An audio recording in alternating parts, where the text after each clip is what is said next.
I really spent a lot of time alone in reflection, trying to figure out what was happening. Just like crying into my mask. Like at some points it was like the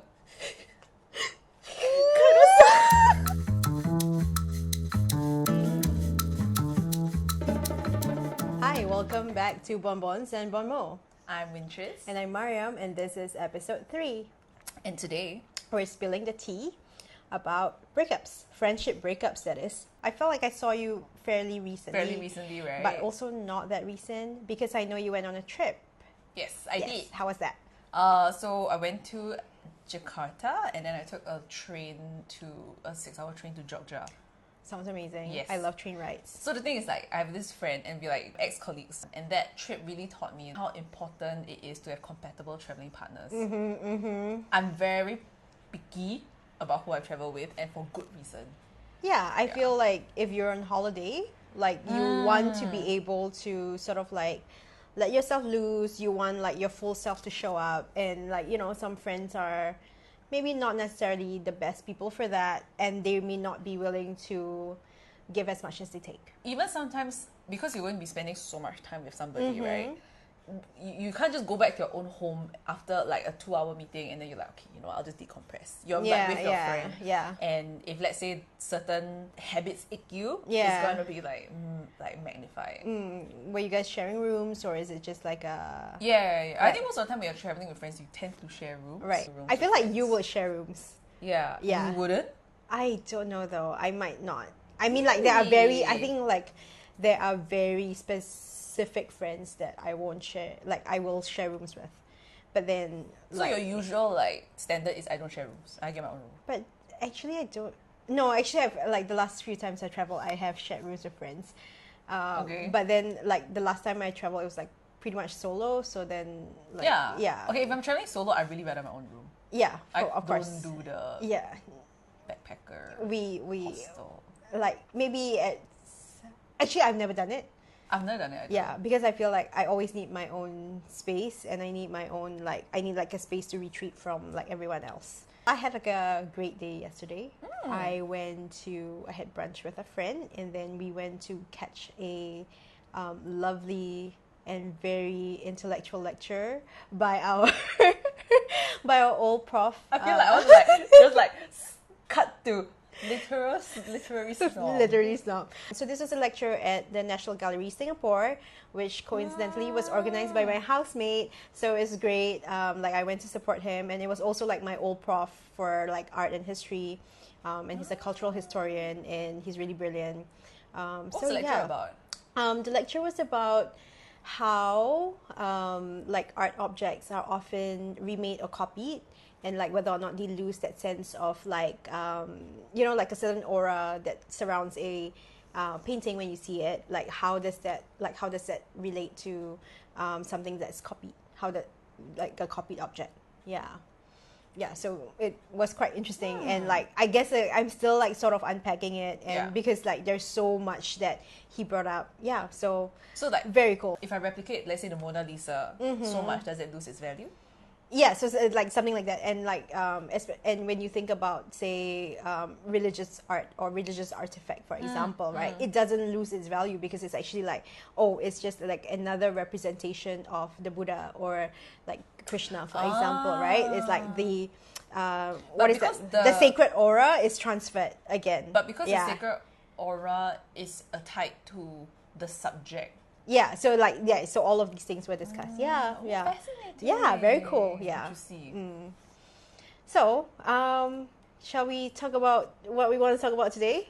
That's also juicy. Friendship breakups. Oh, did not realize that was going to come out. Wind's in black because she says that she's in mourning. Yes, or friendship breakups. And I'm in white because I've transcended the earthly realm. Yeah, sure. Okay, what exactly is a friendship breakup? I think in this case, like, what we wanted to talk about is not the kind that is just like, you know, where people just sort of like drift out of your life into nothingness. But really more of like, there is a obvious rift that happened, and like it was addressed. Conflict happened. Yeah. And then no repair. Yeah. And then no one be friend with you anymore. Yes, essentially. And then, yeah. Maryam, you recently went through a breakup. I did recently go through a friendship breakup. A friend came to me, and she said that there was stuff that I, like in our interactions together, that was that didn't sit right with her. And I think like she's been sort of like holding it for a while, and I think she was reconsidering whether or not she wanted to continue having a deep connection with me. So of course this took me by surprise. I was in absolute shock. I did not see this coming at all.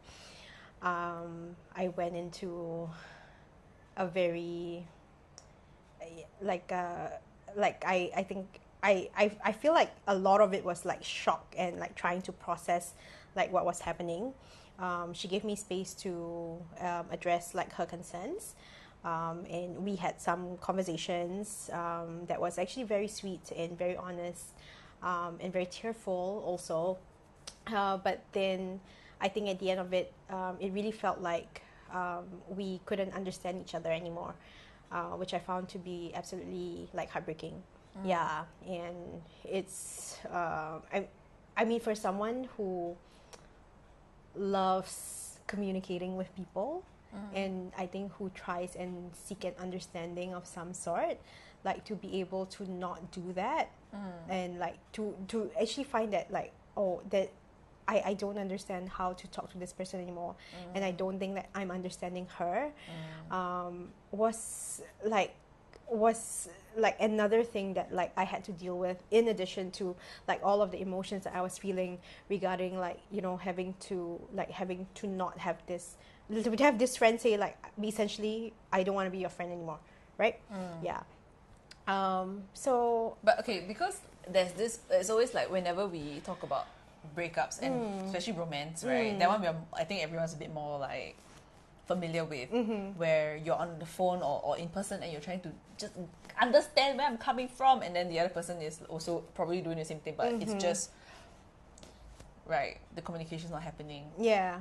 There is also, I feel like in the heat of the moment, that idea of also that must mean A, B, C, D, E, when maybe the other one is like, no. So I don't know. I haven't quite figured this out, because I mean, evidently, you know, going through breakups and stuff like that meant that there was a communication breakdown. Yeah. And also, I'm just thinking like for friends, rather than I don't want to be friends with you anymore, it's more nuanced than that. Yeah. Oh, like I guess it's like I am kind of like really parsing it down to the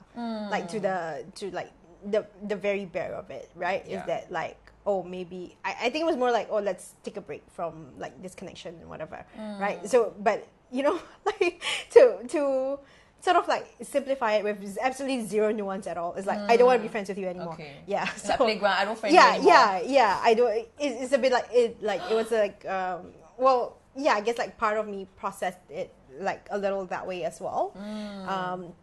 Like fully like trying to understand like the nuance, like where she was coming from with her concerns about like my behavior towards her and everything, and sort of like trying to have that like trying to have that space to reflect on like whether that felt true, like whether that was in any way like real for me, or like whatever was like going on like for that.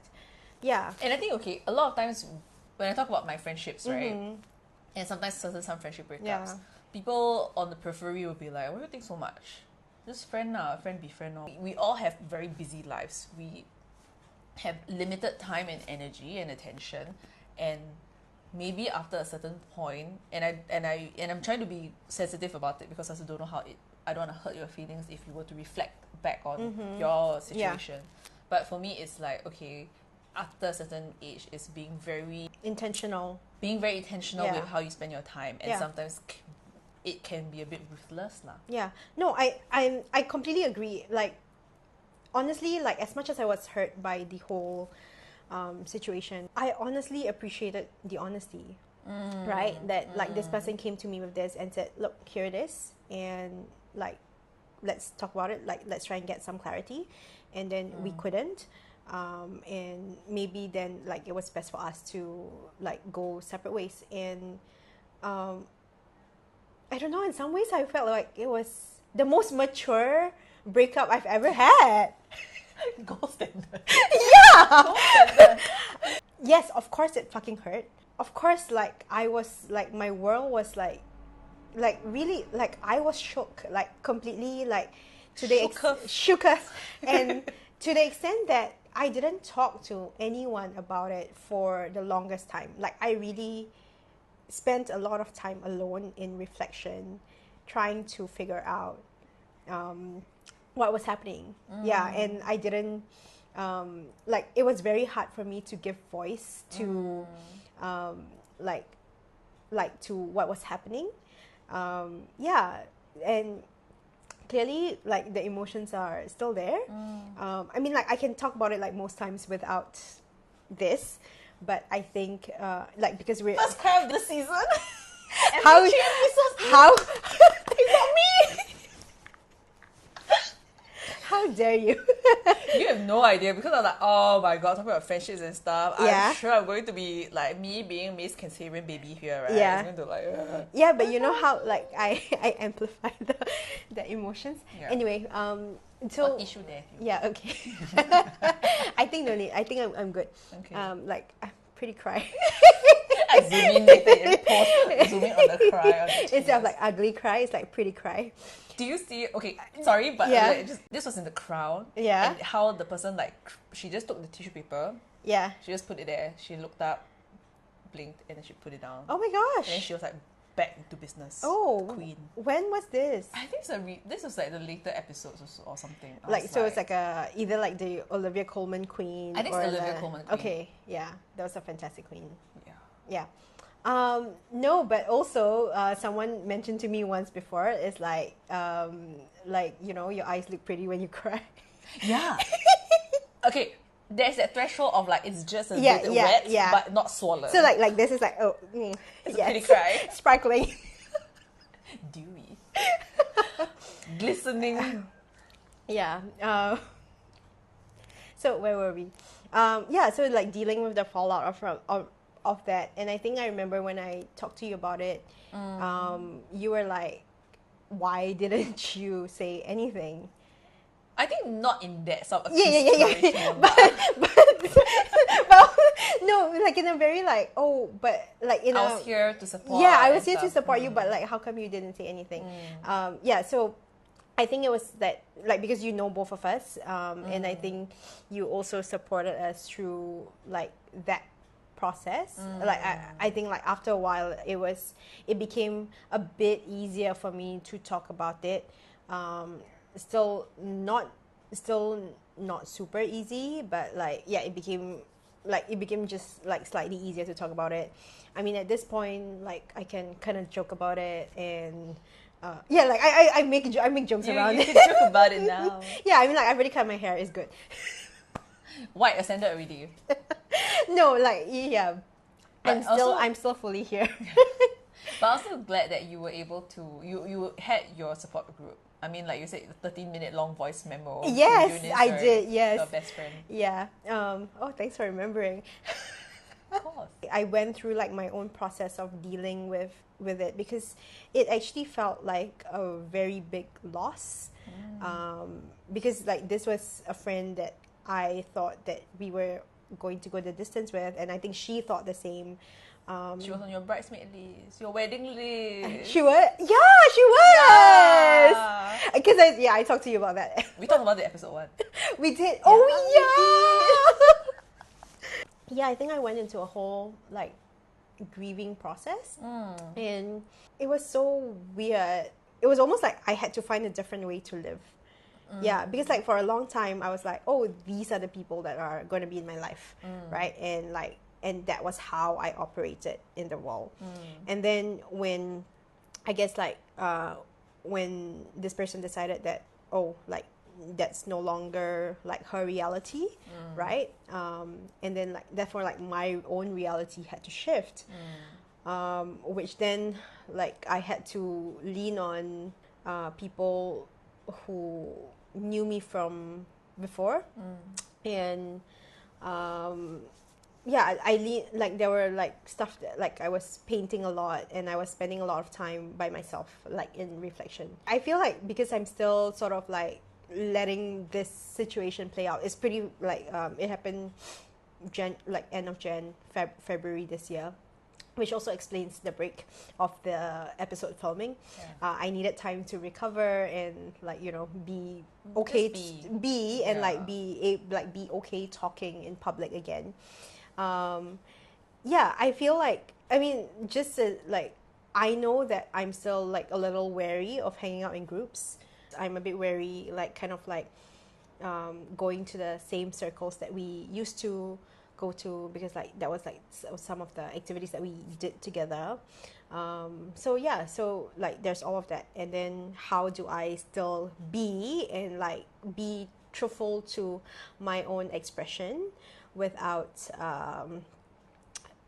like without kind of like sacrificing my own truth and my own expression, right? Yeah, and like there were so many layers to it. Like I had to make space for like listening to what she was saying about me, what her truth is, and trying to not like let it kind of like be a sink on like my own sense of worthiness. Yeah, like that was like something that was like really important to me and like an important reflection point for me.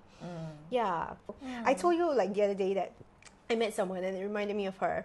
And I was like, oh wow, I miss my friend, because it's like this person reminded me of her so much. I was like, oh wow, there's still like a little tug. Yeah, so yeah, I guess it's like it's just that not having the same access anymore to and I guess it's like it was, to me it was very similar to like a romantic breakup almost. Yeah. And then how about for people who are a bit confused when they're watching and then they're like, why? Unless is it just because that for some of us we rely on our friendships a lot more. Yeah, there is that, right? Okay, so for me, why this was a thing is because like I truly love her, and I think like there was such a depth and richness to our relationship, right? And I think it's like for someone to say, oh, like I don't want this anymore, right? And like that hurt. Like the other part that hurt was that I guess she chose our other friends and not me. Like that also hurt. You know, like that's kind of my wound of like not being chosen. Yeah, so like having to deal with all of that, right? And you know, it's like, because these relationships matter to us, so it doesn't matter that there is no legal label, like there's no legal contract between us as friends, right?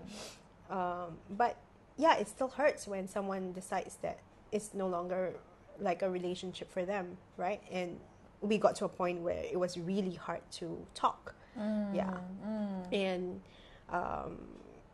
to like understand each other, and like as difficult as it was like maybe then like, you know, to make the decision then to not continue interacting. Yeah. I was thinking like, oh, if let's say someone has their own family and like let's say the husband and kids, will this still impact if a friend decides, hey, I don't want this anymore? Yeah. Will it still impact someone as much? I feel it does, but it's just that we don't talk about it as much. Yes. Because it's like I think for someone who's maybe married and has like kids and a husband and like all of that, it's like you have I almost want to say distraction. I was about to say the same word. Oh yeah, yes. Gemini season. It's like you have things happening in your life that needs your attention, but in the quiet moments of your life, right, of contemplation at night, it still comes to you. And I mean, obviously we don't have that experience, right? But me talking to another friend who is married and has her own life, she still talks to me about a friendship breakup that still hurts her till today. Yeah. And I think like this is something that people have rarely talked about, and I feel, I mean, I think I see this in like, I don't know, like my mother has probably like gone through like her own friendship breakups. Like she used to be very close like to some ladies, and like they're now no longer. My mom also. Yeah, so and it's we were like just talking about it, and then my mom was cool. Yeah, my mom was like saying how she felt like certain friendships were not. She wasn't feeling the same reciprocity, and so like she was always going like asking these people out, and then after a while she was like, hey, Yeah. like I mean we both enjoy our time when we spend with each other, but if I'm always the one seeking you out, I guess it's the idea of reciprocity and it not being reflected back. And then she was telling me how she was like, okay, I've decided that, you know, this friendship is not worth it already. And these were like, she's how many, like 40-50 year long like connections. Yeah, so it's like, you know, it's like with like these kinds of connections that like your mom had, it's like these people saw her through many life like life moments, right? Yeah. Even like probably like having you. Yeah. Having your brothers. Yeah. Right? And like all of like the life changes that she's gone through.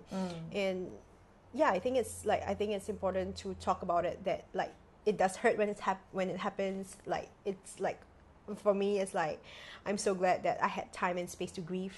I had things to sort of like fall back on, or like practices that I really like grounded into. You had so much in your toolkit to support yeah you. I was like, wow, it's so weird, like it's almost like I have prepared for this moment.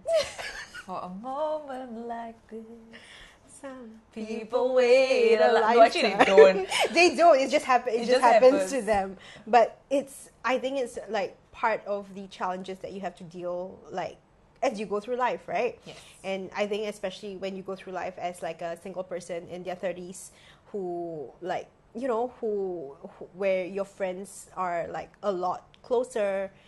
They are a bigger priority for you. Yeah, or like they're like your chosen family, yes. right? Which was what this was. Yeah, so yeah, thank you for supporting me through the bits that I told you about. I think for me it's because it was very tricky and awkward, because on the periphery I was also like, what's going on? This is like my crew, and then dealing with my own perception of how things were playing out, how to support you, how to support her, and how to support myself also, because I was feeling so like sad about it. Sometimes like, you know, when you have a group chat and it's like active, and then suddenly it's not, and you're like, the group chat is dead. Group chat is, and then you just feel you can just feel that the dynamic and the energy has shifted. Things are different and strange. So at that point of time, I knew what was happening, and trying to give both sides space also, and not just like bombard the group chat, right? So like giving it the space that it needed. Thank you. That was very helpful. Oh, it's so difficult. So right, there was this day, it was really hot. I needed to go to Cold Storage, and then like I took an umbrella and like opened it. It was like all constellations inside, and I was like, oh my god! I was like, normally the group chat, I was like, oh my god, I'm gonna send this to this group chat, and I'm like, I cannot anymore, and I just basically blubbered and cried my way through aisle 4 and 5 of Cold Storage. What's in aisle 4 and 5? The bread section, because it was like the quieter one. The bread can wipe your tears. Soak up my tears. You know, actually, that's what I just saw it happen. Like during like a lifetime ago when I was in canoeing, and then like we were doing like a competition, and then my seniors were like doing that race, right? And then someone didn't win, and she was very sad. There was no tissue, but there was a lot of bread. So one of them actually took the bread and then soak up the tears. I mean, I saw it as a joke on like a Oh, really? like a guy who lives in Germany, and he's like, you know, like how Germans have bread for everything. Yeah, so he's like, oh, like bread for like wiping tears. Like I saw it as a joke, but apparently it's happened. It works. In canoeing. Yeah. I can't believe you cried. Yeah. Like that. And then I remember like I wore my mask out, right? Okay. And then I was like just like crying into my mask.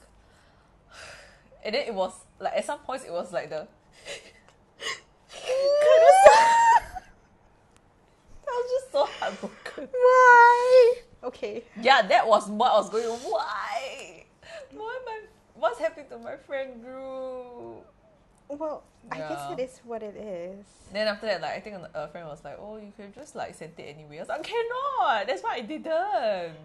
Just felt like you couldn't anymore. So me having to deal with that grief myself, right?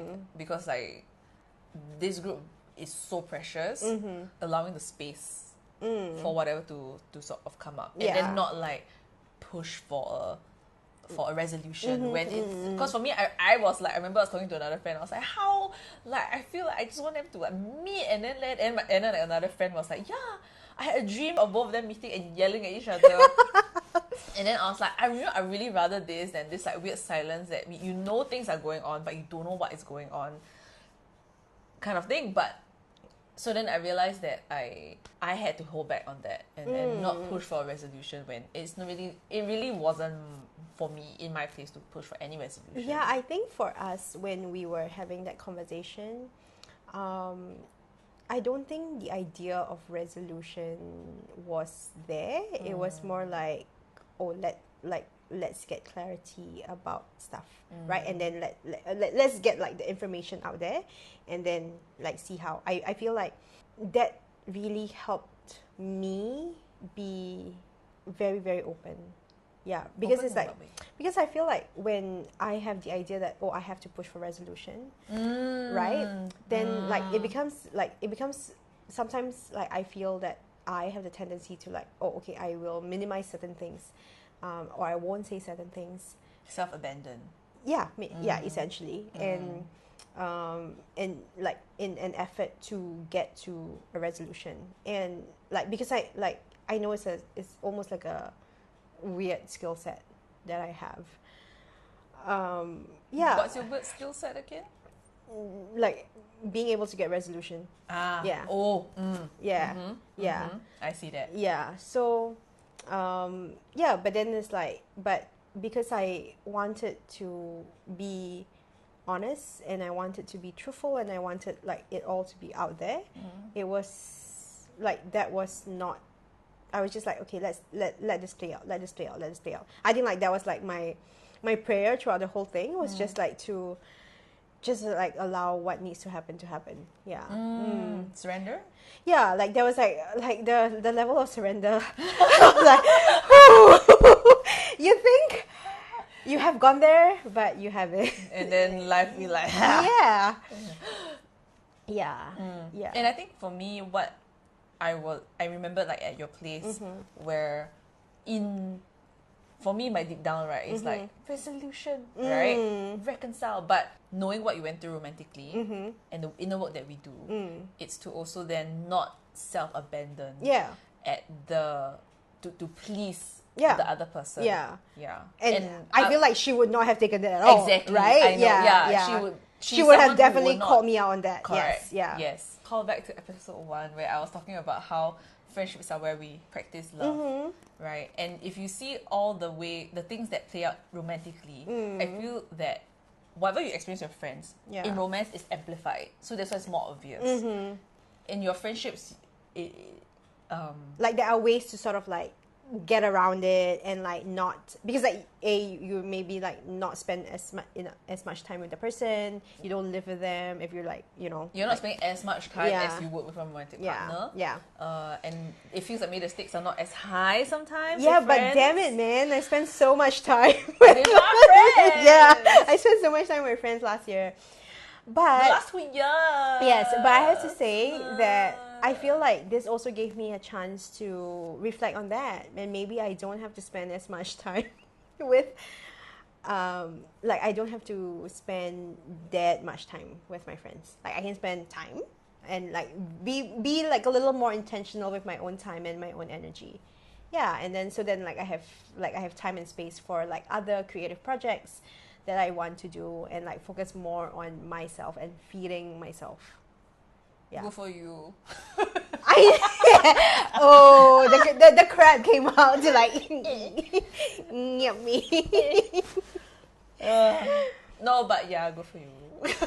No, I said truly. Yeah, good for you. But yeah, I still feeling sad about it. Yeah, I still feel sad about it clearly. Yeah. But it's like, but don't you feel that like in some ways like our own friendship has become richer for it?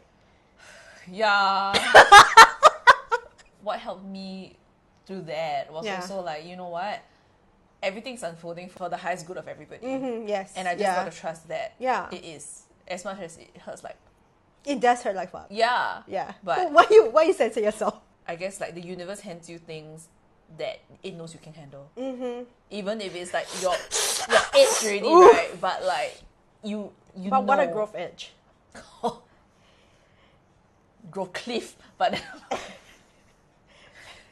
but also because I think that's how I was able to experience my own breakup last year, during like the worst painful things, and rather than trying to break, like be embraced and like hold it and say maybe like don't feel. Just you know what? Feel. Yeah, and feel everything. Feel everything, because on some level it feels like the universe hands you things it knows you can handle. Yeah, you know what's funny, because like I kind of like started painting right before this happened, and then painting became my medium.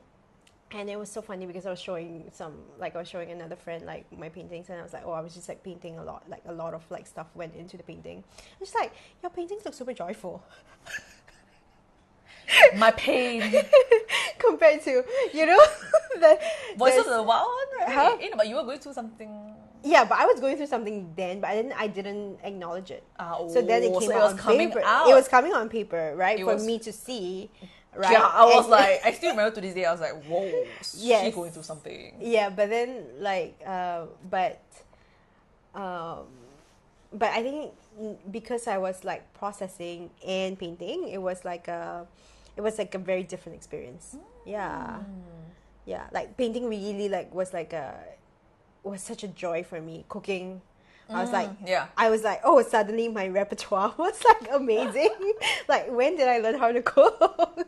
But I feel like you've always been a good cook. Oh, thank you. I still think of the asparagus like toast from last episode. Leek. Yeah, the leek toast. Oh, you're thinking about that? So good. So this will now be a recipe channel that dish. We do dish. I love dish podcast. We love you so much. And I love how they talk. They just like the way they talk about food. Yes. And how they cook certain things. Yes. You're just like, I love Angela. whoa. Angela's great. Without actually engaging with the content, some people in the comments are like, "Why would I want to hear people chewing?" Which I'm okay. I don't know. On the just purely technical side. Yeah. Either the editing is great. The editing is great. Because you don't hear the cling clang as much. It's not as sharp. Yeah. And you don't hear the nyang nyang nyang nyang. Yeah, I think they balance the sound probably. Must be. Yeah, it's like I think you can do that like with sound mixing and sound balancing where with you a crew and budget. With a crew and budget, yes. We don't have. We have Wintry Slim, editor extraordinaire. Maybe they go on Fiverr. Hi. Yeah. Okay, no.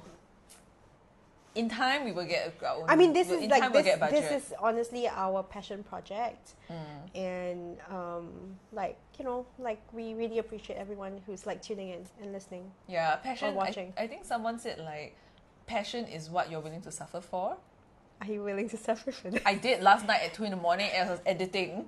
And then like my computer's so slow, right? After and I was our call where I was like hard stop at midnight, yeah. Yeah, you sure hard stop for admin because you still had TH this morning. Yeah. I was just like, so with budget and sponsors, we can get more episodes. Yeah, we will also love like, you know, opportunities for like set dressing and like homeware stuff. I think we just love homeware. Yeah. Right? Yeah. I think like it's like one of the fun things that we talk about. Because all this is actually all our stuff. Like all this, like I got this at like Harvey Norman. You know how it's like sometimes you find the most random things that are like amazing, right? Yeah. And rather than like, oh, maybe like I don't have my own place to host like or to host like dinner gatherings, right? So but look at how this came in useful. Exactly. It's a goblet, a chalice, and it now holds this wonderful tea. Cheers. Plant sponsorship. Candle sponsorship. Dude, crystals. This is turning into those like what is that? Live sales. Live sales. So right, from after filming episode 3, like I realized I was texting Maryam. I was like, oh my god, I have so much more to say about the episode. Yeah. So what do you have to say? When someone breaks up with you, romantically or in a friendship, it really can hit your sense of self, your self-worth and self-esteem. Yeah. Right? Because you're like, why am I that I know, undesirable romantically, or why am I not enough? Yeah. Am I not good enough? And then it attacks all these like very core raw nerves, and I think they were saying like the three main things of I'm not good enough, I'm not enough, I'm not lovable, and it can hit all these three when someone wants to break up with you, right? Yeah. So when that happens, it's sort of navigating that whole introspection of like, okay, what part have I come to play with this? But also, I'm enough, I'm good enough, I'm lovable as I am. Yeah, like when a friendship breakup is happening, a lot of it has to do more with what that person is going through. Yeah. And as much as you feel it, really don't take it so personally, because it's really more of a reflection of what that person is going through rather than who you are. Yeah. And who you are to your other friends.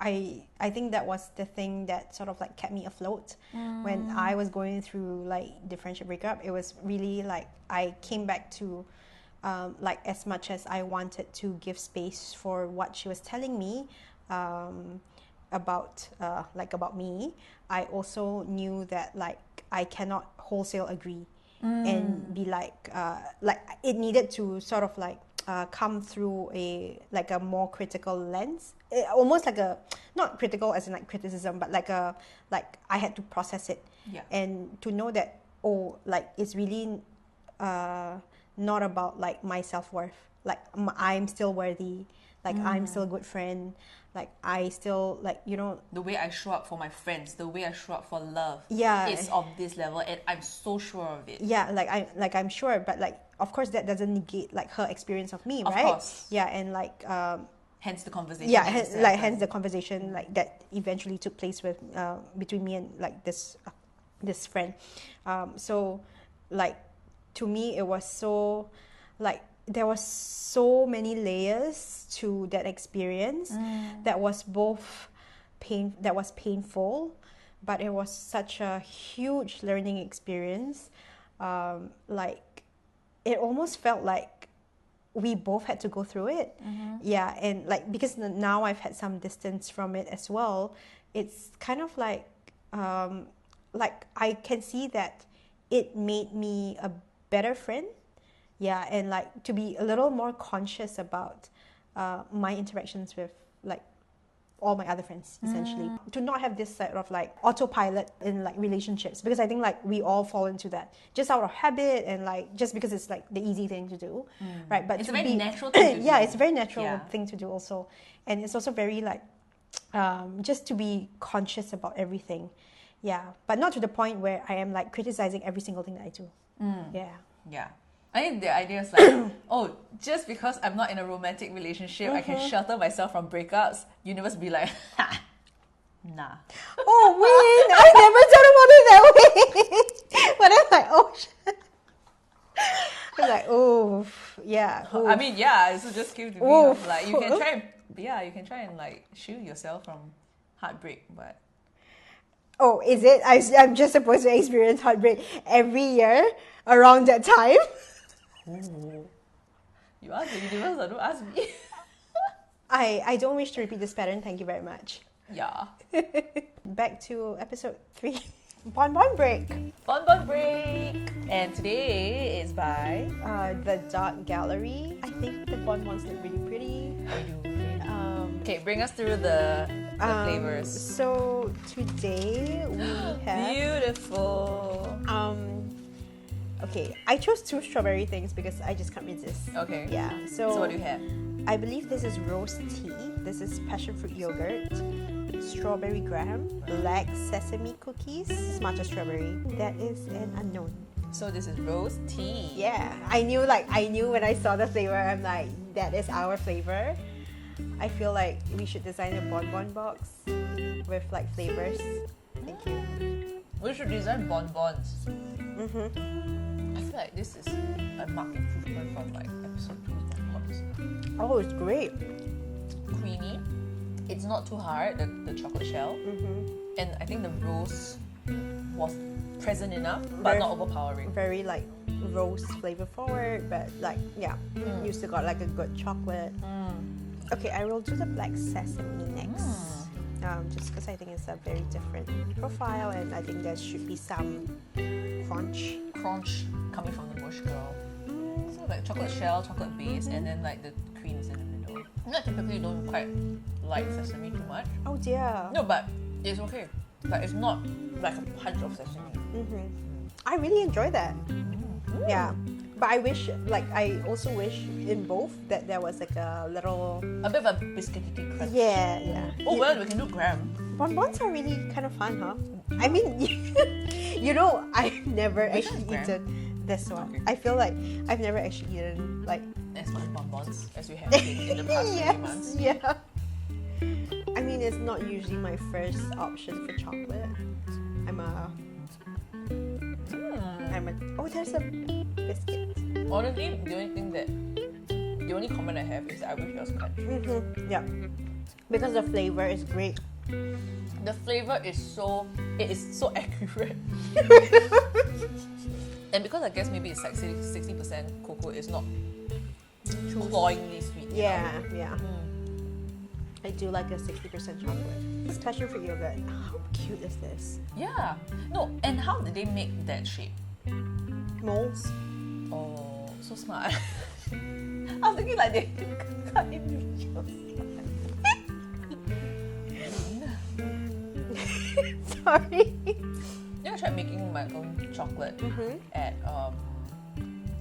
J2O. The way you're looking means it's good. Hold on. Wow, if you love tart things. I mean, it's not super tart, but like the passion fruit flavor is there. Oh, your sacral is responding. I just want to remark how like Torian this is to be like talking about chocolates halfway through our show. I think because it's so smooth, it's like flavor and chocolate and then that's it. Yeah. And I don't mind that. Right, I mean like, yes, the additional crunch will be great, but it's also like, is Dark Horse! Is this what a perfect bonbon tastes like? I'm like, this is actually my favorite. Yeah, surprisingly far. so. As in, I thought like rose tea would be it. No, as in, I'm like the range that we're trying today, like the bonbons that we're trying, like are my favorite so far, maybe. More than Mr. Bucket? Oh, No, that's true. Mr. Bucket. Okay, Mr. Bucket had like some really outstanding ones, but then not all of them were excellent. But this is like has been consistently excellent. Oh, You know what I mean? Okay. Yeah. So it's like okay. So let's do the strawberry and then we'll do the nut praline last. Okay, matcha. I think because it just followed a very like strong passion fruit thing. That one was still like This is like full intense chocolate. wow, heavy though. Yeah, it's very like heavy. Which is why it's great. It's the last one. I still think the outstanding flavors from today for me is the rose one and then the passion fruit yogurt. Oh, but I also enjoyed the. Oh, okay. I like the rose, the black sesame, the strawberry graham, the passion fruit yogurt. Yeah, and So then like the last two. all. No, I said the last two. The last two was like okay, yeah. Yeah. The passion fruit one though, wow. Yeah, this is Refreshing. really like very surprising. We really enjoyed all the bonbons. Thank How you you so rate much. it?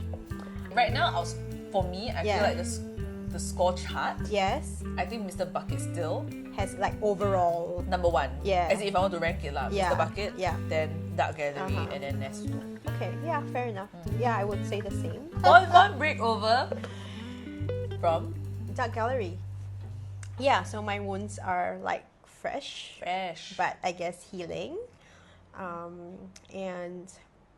But I guess like what happens when it's been a while? Like where does the hurt go? So sadly, this is not my first friendship breakup I have to experience on the periphery. It's been 3-4 years since then. Yep. And the thing is that it still hurts. The hurt is still there. It's not as fun presenting. But sometimes it does sort of creep up on you, and then you're like, oh, how did that happen? Yeah. Why did that happen? What could I have done? Was it me? And for me, I feel like I've made peace with that particular friendship breakup. But because it involved three of us, and I'm still talking to one of my other friends, and she still talks to me and bring up like, hey, I still feel hurt, I still feel sad about this. And I think because we really don't talk about it as much, we talk about breakups, the romantic breakup, okay, you feel it and then you move on, right? But then what exactly is the hurt behind a friendship breakup? And I remember seeing this article on Today, written by Amanda Yip, shout out. The article is Adulting 101. I broke up with my best friend 10 years ago, so why does it still bother me today? Yeah, and this was like it's 10 years ago. And yeah, I'll link the article in the show notes, and you all can take a look at it. But for me, I sent it to my friend, and I was saying, hey, you know, I hope you feel some comfort, because other people obviously are experiencing the same thing as we all are. And I think purely it's just because we don't talk about it enough, about friendship breakups. That's like as a society, as a group of people. In the media that we watch, we always talk about romance and romantic breakups, but never about friendship breakup. And so, and I think it links back to perhaps the idea of worth, right? Because if I'm sharing love with all my friends here, and suddenly one doesn't want to, doesn't reciprocate, and even like it's a strong cut, then does that reflect something about my self-worth? And to have that kind of, that sort of like, to have that love rejected, right? I think the idea is that even after years have passed, it will still come up in bits. It's a bit, actually, honestly, it's really similar to a romantic breakup. I like when you were talking about it. I'm like, oh yeah, actually, is because we don't. I guess like part of the reason why we're doing this is because we see friendships as like being parallel, or like being like in the same weight as like romantic relationships, right? Because the love is the love is there. The love is real. Like the activities like are sometimes more intense. Excuse me. Rephrase. Clarify. Okay, let me clarify that. What I mean is that sometimes it's like sometimes you are maybe, or like at least it has been in my experience, where like I go deep with my friends like quite quickly, right? At least in the current example and like current iteration. I mean, like some of the friendships took a while, but is that like we do go through like a depth of experience with our friends, and like the intensity of the experience, we may not be like, you know, doing sex stuff together or like doing romantic things together, right? But like I think it doesn't make the love any less real or any less worthy, or like, you know, it's like humans desire connection. We are hungry for it, right? And like, you know, this is one way like our desire for connection like comes through, right? And like, you know, it is I think our modern village. Yes, I was about to say like the tribe, right? Your tribe, your village, like it's like the modern idea of a village, when we don't live in connection with like community so easily anymore. Like this is the community that you have, because it's like the people that you choose to spend time with. And previously, in like the village sense, right? If you were ostracized, you were dead. You couldn't survive without your tribe, without your village. And I think emotionally right now, that's where we are at. And like this is the village that you choose now. I guess like maybe you know, just like we have so many different iterations of like relationships and friendships, you know. And I mean, if you want to talk about like in the age of AI, where they're designing AIs to flirt with you to get a connection, to feel a human connection, I think your real life friends and support systems are all the more important. I think like it adds to like a very rich life, right? Especially for people who like don't have children, or like don't necessarily have like long-term partners. This was many years ago. I was working at a beauty like counter, and then my senior was there, and then she basically said, husbands and boyfriends come and go, your girlfriends are forever. And I was just like, that's depressive but also beautiful. But I think like look at the way that like the media portrays like female relationships, right? Like in Sex and the City. I mean, okay, kind of like a terrible example because I know, they're but- all kind of like terrible friends to each other. Except Samantha. She was a solid friend. We always see female friendships maybe being celebrated, but then it's like we never talk about, like, you know, the hurt when it's no longer there. We no longer talk. We don't give the hurt the same weight. We give the same weight to, say, like celebrating your friends, like, oh, like going on a girls trip, or like going like celebrating like their birthdays and whatever, right? We on like only like the positive life events, but we don't give the same weight to that it hurts when that support is no longer there. Yeah. As I was saying, how like when, even though years have passed, right? Yeah. Sometimes it's like you see something and you're like, oh, I know this person would like it, but I don't have access to this person anymore. Yeah. So very similar to that. And if you think about, if you want to draw parallels, right? If you've broken up with somebody and you see something and you're like, you can't talk to that person anymore. Yeah. And that person knows you in a very specific way. Yes, correct. Yeah. I think it's a bit like how when you were saying you met someone who looked like her, I was thinking about it in a romantic lens, and I was like, it happens too when you on the street and you're like, hey, oh, that's not that person, but then it floods you with all the memories and the good times of like, oh wow, we had such a great time. It's sad that we are not we are not connected anymore. Yeah, but I think like what you said, right? Like there needs to be a certain kind of acceptance. Yeah, and I think maybe we'll address this in a future episode. Like I think for me and you in these particular friendships, it's like there was a very clear and actual sort of like break, and I think that is also helpful in the grieving process. You know, like it's like a clear time marker, almost. It's painful and it's intense. Yeah, but it's not ambivalent. Yeah, it's not ambivalent, right? Compared to like the drift away. The worst is like if you know there's already a drifting away. Yeah. There is no longer that connection. Yeah. But you're still meeting up. Yes, for the sake of. Yeah. Jinx. Oh my God. No. Yeah, that for the sake of is, and then you know that every time you meet them, it's draining. Yeah. You don't know why it's draining. Yeah. And the worst thing is like, I used to have so much fun with these people. Why am I not having as much fun no, anymore? And I think like the thing that I hear a lot from, I guess like from people who are in this kinds of situations, but they are nice people. It's like no one is saying that they are not nice, but I feel like, but I think it's part of the whole like, I would like to be intentional in how I spend my time and who I spend my time with and who I like give my love to. I was about to say something, right? yeah. Right? So and it's who like, do I receive that love Yeah, from? Because if you're always giving, Correct. that person's not giving back. It's so empty. Yeah. Okay, so to round up, right? Like, Yeah. what have we learned from like our experiences with friendship breakups? What have you learned? At that point of time, it really sucks. It really hurts. It will still take a while to figure out. Yeah. But not having to rush to figure out why exactly. To intellectualize what you're experiencing. No, continue, please. No, yes. yes, and just feel Yeah. all the hurt, the shittiness of it all. Maybe sometimes you have glimmer moments of like, it was so beautiful. I'm so glad.